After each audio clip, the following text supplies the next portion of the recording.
There have been at least 7 reports into racial inequality in the last 3 years alone. Floyd, and of course, I agree that Black Lives Matter. Will the Home Secretary now suspend the no recourse to public funding? The answer is no. Hello and welcome to another video. Throughout history, economists have tried to understand and find solutions to some of society's great problems. But what does the subject have to say about racism and discrimination? Today we take a look at some of the work economists have done in this area and focus on some of the solutions they're offering right now. If you're new to the channel, my name is Ollie, this is Economics Unlocked, and we try to answer your questions about economics. If you enjoy the video, then let YouTube know by hitting that like button and consider subscribing to the channel for more content. But for now, let's get started. Early economists struggled with discrimination as, on the surface, it seems so irrational. After all, if a black person is the best person for a job, why would you hire a less qualified or less talented white person? Economist Gary Becker dealt with discrimination in the same way economists deal with tastes and preferences. He explained it as an irrational bias which causes employers not to hire the best person they could because they don't want to work with minorities. This leads to the belief that discrimination will get rid of itself over time. Because if you don't hire a highly qualified black person, then your competitors will. And if your competitors have better employees, then you won't be able to compete and eventually you'll go out of business. Becker was writing about this in 1957, and unfortunately there are still significant racial inequalities throughout society. For example, in the UK, a breakdown of stats on ethnicity reveals that black households are most likely to have a total income of under £400 a week. And research from 2011 in the US shows that the median white household has $111,000 in wealth, while the median black household has $7,000 in wealth. This chart illustrates that gap. So if the problem isn't going away, what can countries do to solve it? Well, there is no obvious silver bullet when it comes to racism, but policies that tackle inequality generally may help to reduce the racial gap. For example, inequalities are not helped by local governments.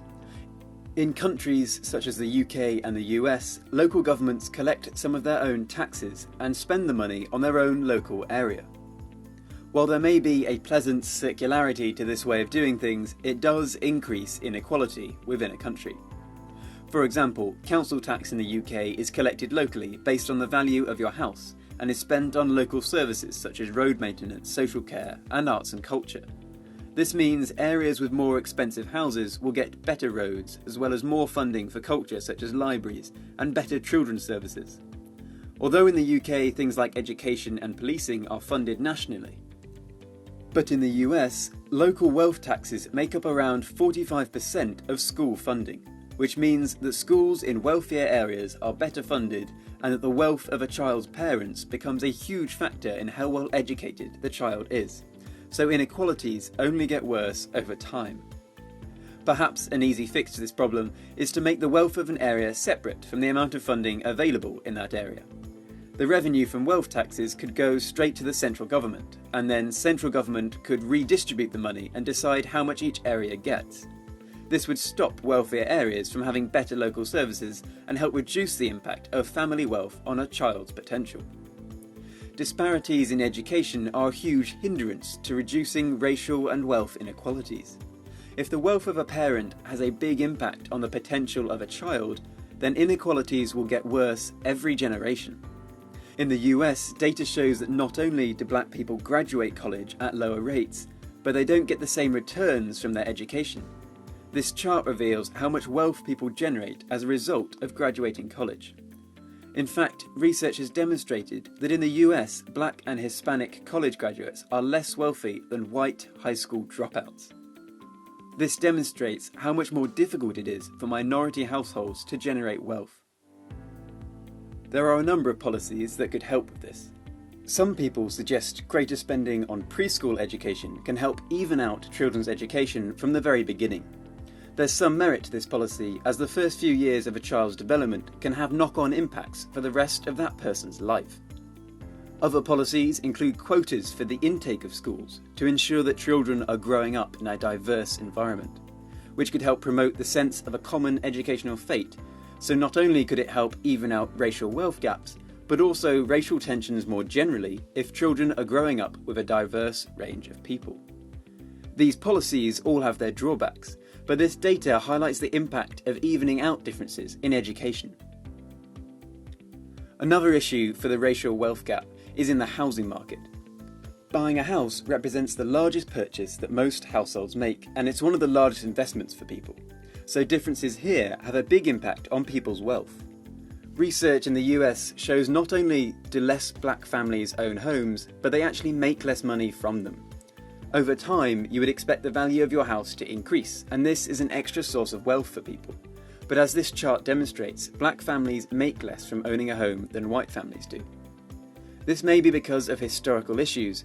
White families have always had more wealth than black families, and because most wealth is passed on in inheritance or given as gifts to the next generation, the wealth gap is passed on to each generation at the same time. If white people receive more money in inheritances and gifts, then they will be able to save up a down payment on a house much sooner. This explains why more white people own houses, but it also explains why they make more money from owning them. Because they can buy them earlier in their life and own them for longer, so they make more from the investment. This means the racial wealth gap will get worse every generation. Perhaps an effective way to change this is to change how we pass on wealth from one generation to the next. This is a complex issue and raises the question of how much society values the freedom to choose where your money goes. Blunt methods of solving this issue involve simply raising inheritance taxes. Perhaps less blunt would be to stipulate that a certain percentage of inheritance must be given to charity. That way, people still retain some choice over how the money is spent, but the money is put to better use than widening the racial wealth gap. This data reveals the potential advantages to evening out the differences in the US housing market. Additionally, you may have come across a policy known as redlining.